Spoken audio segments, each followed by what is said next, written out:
সেদিন আমার নিজের দৌড়ানোর একটা পোস্টার ঠিক করে দিলেন আয়রনম্যান ইমতিয়াজ ইলাহি। ভাইয়া আমার মানে আমি দৌড়াচ্ছিলাম বা আমি জগিং করছিলাম, তখন কোনো প্রবলেম মনে হচ্ছে? প্রবলেম না, তবে আমার মনে হয় একটা ছোট্ট যদি মাইন্ডফুলি দৌড়ান আপনি, তাহলে হয়তো দেখবেন যে আপনি একটু পশ্চার চেঞ্জ নিয়ে আসতে পারবেন। আমরা সাধারণত যখন হাঁটি তখন আমাদের পায়ের হিলটা আগে পড়ে।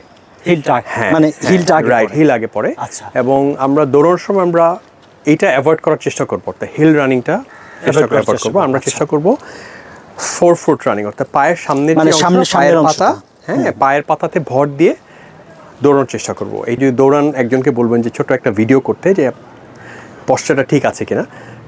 আর সো টোর রানিং করলে আপনি দেখবেন যে আপনার বডি ওয়েটটা একটু সামনের দিকে থাকে, সো সামনের দিকে অটোমেটিক্যালি গেলে আপনার স্পিডটা বাড়ে। আর যদি আপনি পিছিয়ে দৌড়ান, আপনার বডিতে অনেক রেজিস্ট্যান্স আপনি ক্রিয়েট করছেন।